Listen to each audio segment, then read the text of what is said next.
everybody, I'll be reading Ariana and Whisper more about, I think, chapter 5 or 6. I think it's 5, but let's read more about what happened.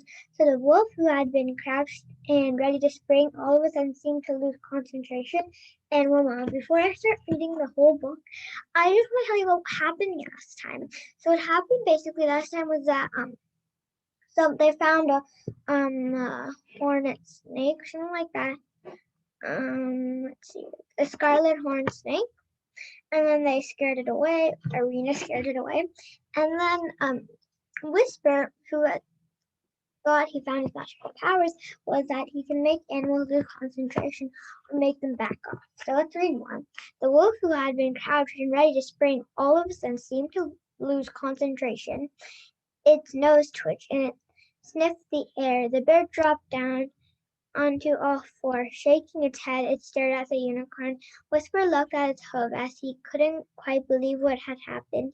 He stamped it again, and even more sparks shot up. The bear and the wolf both relaxed, the tension leaving them. Please leave each other alone, said Whisper. Be friends, don't fight. The wolf trotted up to the bear, licked its nose, and bounded away. The bear shuffled over to its cubs, nuzzling them, and with a last look at Whisper, ambled away happily into the trees with the cubs scampering beside it. Arena realized she and the others were all staring after them with sweet expressions on their face. Aw, how sweet, breathed Freya. So cute, Violet added. Arena blinked. The smell of burnt sugar was strong. She was sure she knew what was going on. Whisper, you found your powers. You've got soothing magic. Whisper looked shocked and delighted. Soothing magic is used to calm animals and people and make them be friends. It's not a showy magic, but it's very useful. I think it's wonderful, said Arena. You just saved those animals from getting hurt. Relief rushed through her. She could definitely cope with the unicorn with soothing magic. It was so much better than something scary and unpredictable like fire magic. She hugged Whisper. I'm so proud of you. Whisper nuzzled her shoulder.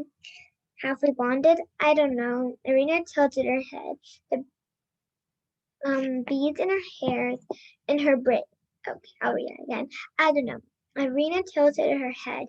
The beads in her braids crackled as she looked for a purple and pink streak in her black hair.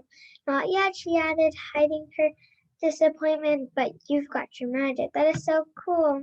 It's awesome, Matilda cried, coming over to them, blanking out of the peaceful, trace-like state Whisper's magic had put her into. I'm so happy for both of you, said Violet, and we're much safer with Whisper's magic to be able to stop any dangerous animal from hurting us. Arena nodded, but she remembered what Mrs. Rosemary had said in their first ever Care of Unicorns lesson. The teacher had warned the class that performing magic was very tiring and not expect too much of their unicorn, especially when their magic first appeared. Would Whisper have the energy to calm another ferocious animal if they meet one? Let's keep going, said Rosa, and keep your eyes peeled for more animals. They continued along the path. They hadn't gone much farther when Arena had the same feeling that something was wrong. She stiffened and swung around, then smiled in relief. It was just a group of chipmunks. They had come out from the bushes and were trotting after them. A fox and 2 raccoons joined them. They were all staring at the girls. Everyone, have you seen what's happening behind us? Said Arena anxiously now. The animals look a bit strange. It was the way their gazes never wavered, like the squirrels she had seen earlier. The others looked and stopped. It's like we're playing follow the leader, Matilda observed, as the pink porcupine with sharp quills came out too, followed by 4 wolves, a group of mice, and 3 antlered deer. How weird. Why are they all following us? Said Rosa. Maybe they're hungry, Violet suggested, and they think we have some food. Freya cut her off. I don't want to worry anyone, but we've been surrounded. Rena realized she was right. While they had been standing still, even more animals had come out of the trees and encircled them. Arena looked nervously. The animals were all staring fixedly at the girls and their unicorn, not making a sound. What are they doing? Said Violet nervously. Why are you watching us like that? The animals began to advance the girls and their unicorns. They're under a spell, cried Freya. Somebody must have used dark magic on them. Let's get out of here, everyone, shouted Rosa.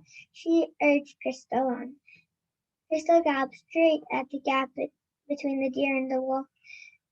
The watching animals lunged at her, but Crystal galloped past them, leaping into the air, avoiding their teeth and claws. Come on, Rosa, shrieked to the others quickly. The other unicorns charged after Crystal and thundered down the forest path. The enchanted animals chased them. Branches snagged on Rena's clothes and dirt flew up in her face. Faster, she urged, not caring when her hoodie ripped. Glancing behind, she could see the animals still pursuing them. The wolf's howls echoed toward her. Hold tight, Whisper panted as he galloped toward a fallen tree that was lying across the path.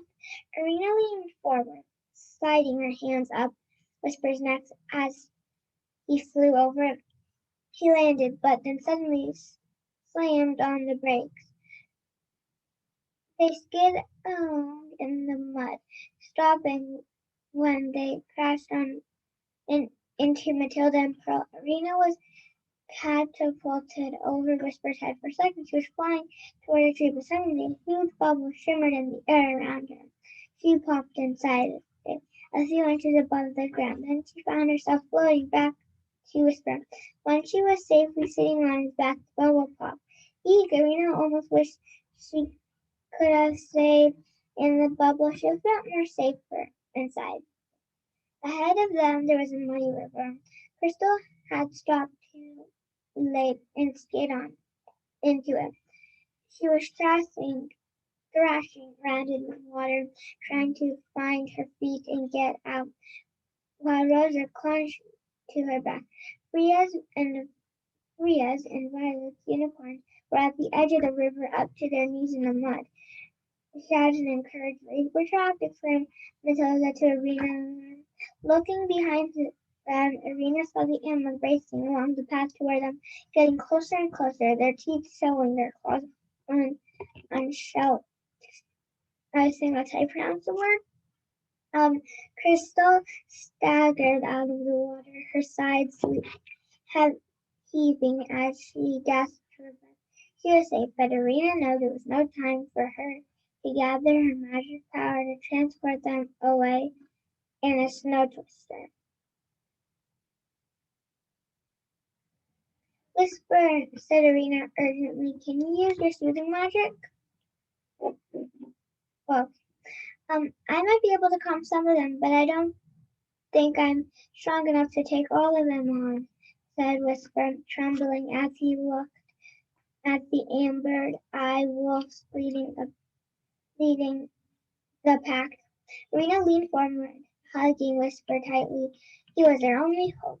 The howling was filling her ears now, and skin prickly with fears. Please try. I know you can do it, Whisper. I'll do my best, said Whisper. Please stand by me. I feel braver when you're with me. Arena stroked Whisper's neck. I'm not going anywhere. We're in this together. He felt his muscles tense as he lowered his head, pawing the river bank with one hoof before striking the ground with it. Stop! We're your friends, he called as the animal surged over the fallen log. A flurry colored sparkles exploded from the ground and showered down on the heads of the starling creatures. Eyes flashed and glowed, and then gradually the glow faded, and they turned dreamy. Their roars and growls softened at the same time. They slowed to a stop. I'm so tired, whispered Gus. But you've done it, Arena told him in delight. Look at the animals are turning back to normal. Look, the animals are turning back to normal. The animals were shaking their heads in confusion. looking as if they didn't know what they were doing here then. They started to amble away, disappearing into the bushes and trees. A young red fox lagged behind them once or twice. It stopped to look back, but finally it disappeared into the undergrass. You did it, Whisper, Violet said in delight. You made them friendly again. Arena slipped and whispered back as he staggered. What's the matter? Arena asked him in alarm. He sank to his knees in the mud, breathing heavily. Doing that magic has used up all my energy. Arena flung herself down beside him and hugged him. If only he had something that would help him. She suddenly realized she did. Packed a bag of skyberries along with the others, just in case things in her backpack.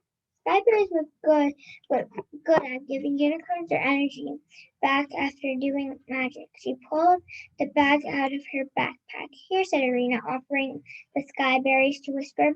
Eat these. Arena fed the skyberries to Whisper, one at a time until his breath slowed and the sparkle returned to his dark eyes. No, thank you, he said, gratefully standing up and shaking himself. His white coat was streaking with mud. One moment. Uh,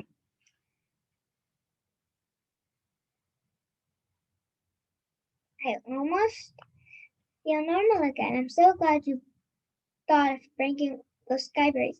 You're the best. Arena hugged him tightly, her heart swelling with love. She was filthy from crouching in the mud, but she didn't care. The only thing that mattered was Whisper. He nuzzled her. I'm sorry I didn't believe you earlier about things seemed seeming strange in here. I was sure you were imagining things. It's okay, said Arena. I know. I'm always super careful and overcautious. Well, I'm glad you're so organized, said Whisper. I'm sorry you got all muddy. I don't care, she said. I'm glad you're feeling better now.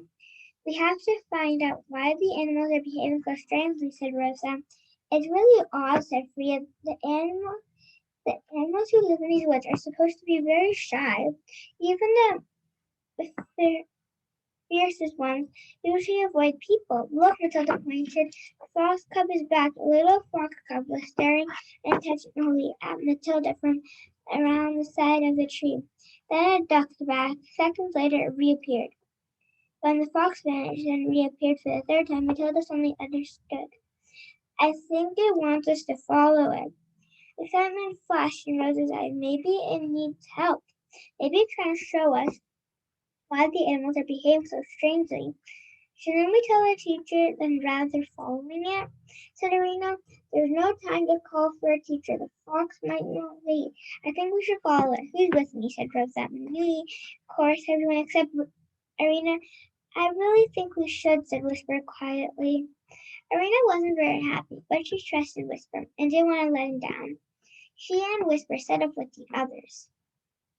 After the fox cub, it went at a fast pace, but every now and then it slowed to check that the girls were still following. After a while, Crystal lifted his head. I think I can smell water in that direction, she said, looking further down the path. Me too, said Pearl. I wonder, said Rosa thoughtfully. There's a magical waterfall in the middle of these woods, the Verdant Falls. There's a pool at the bottom and a stream where the animals drank. Do you think the fox cub is taking us there? It looks like, said Freya. Maybe there's a problem with the water, and that's why the animals are behaving weirdly. Arena bit her lip as Rosa, Matilda, and Violet nodded. If the fox was talking, taking them to the waterfall, then it would mean going even deeper into the woods, exactly what they've been told not to do.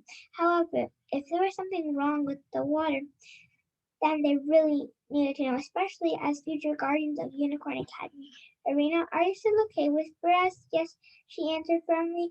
Whisper nuzzled her leg. Good, because I'll look after you, he promised. will look after each other, she said, hugging him tightly. So that, I think, was a short book read aloud of the just a part of it, but I'll be reading more later in the next video. So I hope you enjoy me reading Arena and Whisper, and then I'll read even more Unicorn Academy books. Bye.